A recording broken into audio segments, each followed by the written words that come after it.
কেমন আছো তোমরা? নীরু ঘরকন্যায় আজকে নিয়ে এলাম আর একটা নতুন ভিডিও। আর কি গরম পড়ে গেছে দেখো, ফ্যান বন্ধ করে কথাই বলা যাচ্ছে না। আর এইটা দেখো আমার একটা চেনা কর্নার, মানে তোমরা দেখতে পাবে সোফায় যখন আমি বসি তখন এই জায়গাটাই বেশি বসি। এটা আমার একটা ফেভারিট কর্নার বলতে পারো। তো গ্রসারি আইটেম কিছু ডেলিভারি হয়েছে, যেগুলো মান্থলি গ্রসারি আইটেম, তো ওগুলো তো গোছাতেই হবে, তাই ভাবলাম তোমাদেরকে সঙ্গে নিয়েই গোছাই। তো চলো আজকের দিনটা শুরু করা যাক। গ্রসারি আইটেমগুলো গোছাতে এসে আমি ভাবলাম যে এই ওপেন যে র্যাক দুটো থাকে আমার গ্যাস ওভেনের দুপাশে, এগুলোকে একটু পরিষ্কার করে নিই।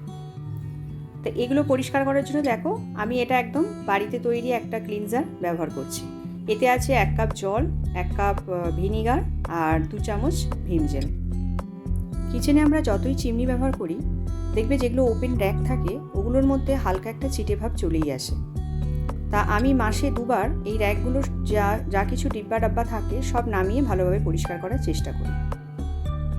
আর কত সুন্দর পরিষ্কার হয়ে যাচ্ছে তোমরা তো দেখতেই পাচ্ছ। তো দেখো এই দিকের মানে লেফটে যে র্যাকটা থাকে আমার, ওটা পুরো পরিষ্কার হয়ে গেল।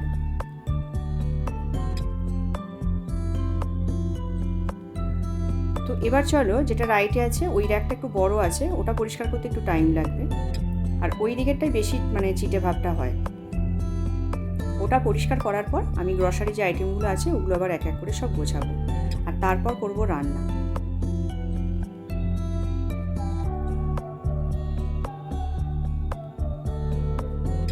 দেখো কেমন কালো হয়ে গেছে, দেখেছো কাপড়টা? আর এইগুলোকে আমি সঙ্গে সঙ্গে মানে আমার পরিষ্কার করা হয়ে গেছে র্যাক দুটো, গরম জলে ফুটিয়ে এগুলোকে ধুই। গরম জলে ফুটিয়ে এটাকে 1 ঘন্টার মতো রেখে দেবো, তারপর কেচে নিলেই একদম দারুণ সুন্দর পরিষ্কার হয়ে যায়। তো চলো এবার গ্রসারি আইটেমগুলো গুছিয়ে নিই। প্রত্যেক মাসে গ্রসারি আইটেম এলে এগুলো মনে হয় একটা বিশাল বড় কাজ, মানে যতক্ষণ না এগুলোকে গুছিয়ে ঠিক জায়গায় না করতে পারছি আমার মনে হয় একটা খুব বড় কাজ আমার পড়ে থাকে। আর এই কাজটা আমি রান্নার আগে মানে সকালের দিকে ব্রেকফাস্ট করে এই কাজটা করতে বেশি প্রেফার করি। বিকেলের দিকে বা রাত্রের দিকে না এইগুলো আমার আর ভালো লাগে না। আর এখন তো যা গরম পড়েছে আর একদমই ভালো লাগে না।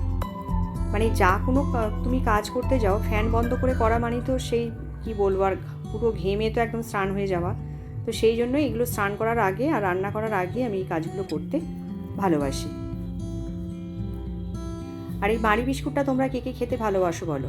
চায়ের সাথে এই বিস্কুটটা খেতে না আমার দারুণ লাগে। আমার বাড়িতে এই বিস্কুটটা আমি একাই খাই, মানে আমার হাজব্যান্ড মেয়ে কেউ পছন্দ করে না। সকালের দিকে চায়ের সাথে এই বিস্কুটটা খেতে বেশি ভালো লাগে। তোমাদের সঙ্গে গল্প করতে করতে দেখো কাজটা আমার অনেকটাই হয়ে গেছে, মানে একদম শেষের দিকেই বলতে পারো। সকালবেলা যখন ঘুম থেকে উঠি তখন মানে ফ্রেশ হওয়ার পর মাথার মধ্যে সাজিয়ে নিই আজকে এই কাজগুলো করব। আর যদি আমি সকালবেলা 5টা কাজের প্ল্যান করি, যদি সেই কাজের 3টে বা 4টে হয়, একটা না হয়, তখন আমার মেজাজটা না খুব গরম হয়ে যায়। আর যদি 5টা কাজই আমি প্রপারলি ঠিকঠাকভাবে করতে পারি তখন মনে হয় হ্যাঁ দিনটা আমার আজকে সাকসেস। এটা আমার একটা পার্সোনাল ফিলিংস তোমাদের সঙ্গে শেয়ার করলাম। তোমাদের কি এটা কারুর হয়? আমাকে জানিও। তো দেখো অনেকটাই গোছানো হয়ে গেছে আমার। আর সব কিছু তো জিনিস ঢাললাম না, মানে কিছু জার আমি ধুয়েও দিলাম যেগুলো একটু বেশি তেল ছিটে হয়ে গেছিলো, তো ওগুলো আবার পরে গোছাবো।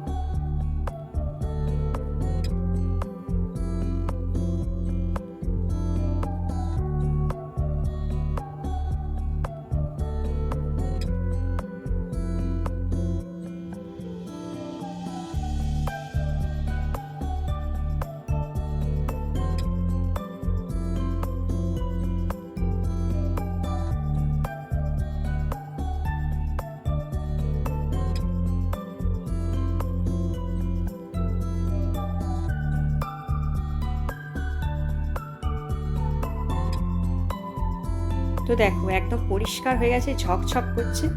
আর সমস্ত যে জিনিসগুলো আমার এখন ঢালার ছিল সব ঢেলে দিলাম। আর এইটা দেখো, এইটা হচ্ছে জিরের মানে জার। তো জিরেটা তো আমি গোটা জিরে আনি আর বাড়িতে গুঁড়ো করে নিই। তো এখন এই জিরেটাকে গুঁড়ো করে নেব, তারপর এর মধ্যে ঢেলে দেব। আর এখানে দেখো আমি 2 রকম সার্ফ ব্যবহার করি, একটা সার্ফ এক্সেল ডাস্টটা আর একটা লিকুইডটা। তো চলো এবার রান্নায় যাওয়া যাক। আজকে আমি বানাচ্ছি, তোমাদের সঙ্গে কথা বলতে বলতে আমি এদিকে ডালটাকেও বসিয়ে দিয়েছিলাম। ডালটা সেদ্ধ হয়ে গেছে। আর এর মধ্যে দেখো একটা বড় আম কেটে নিয়েছি। আজকে বানাবো টকের ডাল। গরমের দিনে টকের ডাল আর তার সঙ্গে একটা হালকা যে কোনো সবজি দিয়ে ভাত খেতে কি ভালো লাগে না? আর গরমে কম বেশি সবাই মনে হয় টকের ডাল দিয়ে ভাত খেতে খুব ভালোবাসে। আর এইগুলোকে দেখো সব কটাকে দিয়ে একটু ফ্রাই করব। মানে পনিরও ছিল একটু, আর ক্যাপসিকামটা শুকিয়ে যাচ্ছিলো, এটাও কেটে নিয়েছি। আলুটা বেসিক্যালি দেয় না এতে, তবে আমার কাছে আর কোনো সবজি ছিল না বলে আলুটা অ্যাড করলাম, আর একটা বড় সাইজের পেঁয়াজ। এই সব কটাকে দিয়ে একটু হালকা করে ওই যেগুলো রুটিন মশলা হয় সব দিয়ে ফ্রাই করে নেবো। এটা মানে খেতে খুব সুন্দর হয়। আর আজকে ভাবছি একটু শেজওয়ানের যে চাটনিটা আছে ওটা অ্যাড করব। জানি না খেতে কেমন হবে, এটা আমি ফার্স্ট টাইম করছি। যদি ভালো হয় তোমাদেরকে আমি জানাবো।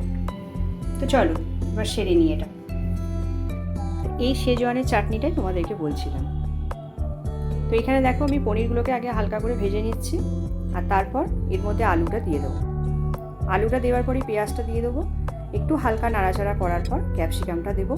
আর তারপরে যেগুলো রুটিন মশলা হয়, একটু জিরে গুঁড়ো, একটু ধনে গুঁড়ো, একটু কাশ্মীরি লঙ্কার গুঁড়ো, নুন, আর যদি তোমরা মিষ্টিটাও অ্যাড করতে চাও একদম অল্প একটু মিষ্টিও অ্যাড করতে পারো। তো এগুলো সব দিয়ে ভালো করে নাড়াচাড়া করে তারপর একটু শেজওয়ানের চাটনি দিয়ে আর পনিরটা দিয়ে নামিয়ে নিয়েছি। খেতে সত্যি খুব ভালো হয়েছিল। তোমাদেরকে আমি বললাম যে চাটনিটা দেওয়ার পর আমি বলবো কেমন লাগলো খেতে। তো আমি যখন ভাত দিয়ে খেয়েছি এটা সত্যি খুব সুন্দর হয়েছে।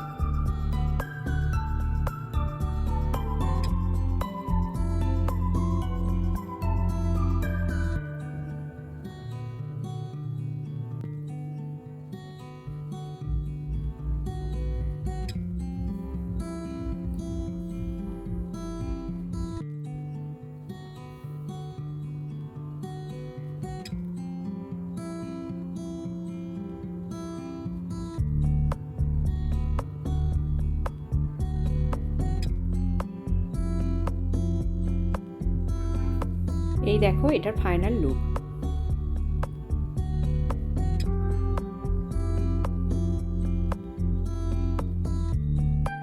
তো দেখো এই সামারে একদম সামার স্পেশাল টকের ডাল আর এই সবজি যেটা বানালাম আর মাছ দিয়ে আলু দিয়ে এখানে একটা তরকারি, একদম সামার স্পেশাল আজকে লাঞ্চ। তো চলো লাঞ্চটা সেরে নিই।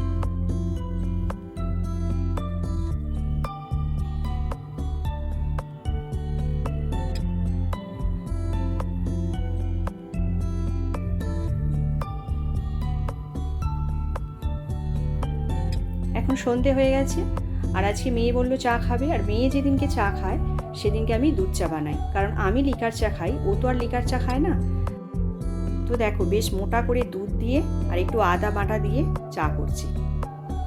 আর সকালবেলা যে ব্রেড টোস্টটা বানিয়েছিলাম ওই ব্রেড খানিকটা রয়ে গেছে, তো এখন ওটা চায়ের সাথে খাবো। আর এই দুধ চায়ের সাথে দেখবে ব্রেডটা না সেঁকে খেতে বেশি ভালো লাগে। মানে আমি আর আমার মেয়ে এইভাবে ব্রেডটা চায়েতে ডিপ করে খেতে খুব ভালোবাসি, মানে যেদিন দুধ চা হয়। তো চলো চাটা খেয়ে নিই। এই দেখো এইভাবে খাবার কথা বলছিলাম, তোমরা কে কে খাও এইভাবে? আর এখন আমি ব্লিঙ্কিট থেকে একটু আইসক্রিম আর কোল্ড ড্রিঙ্কস অর্ডার দিয়েছিলাম, তো ওটাই ডেলিভার হলো। তো বন্ধুরা আজকের এই ব্লগটা তোমাদের কেমন লাগলো আমাকে অবশ্যই কমেন্ট করে জানিও, আর একটা লাইক করো আর চ্যানেলটাকে সাবস্ক্রাইব করে নিও। দেখা হচ্ছে আবার নেক্সট ভিডিওতে।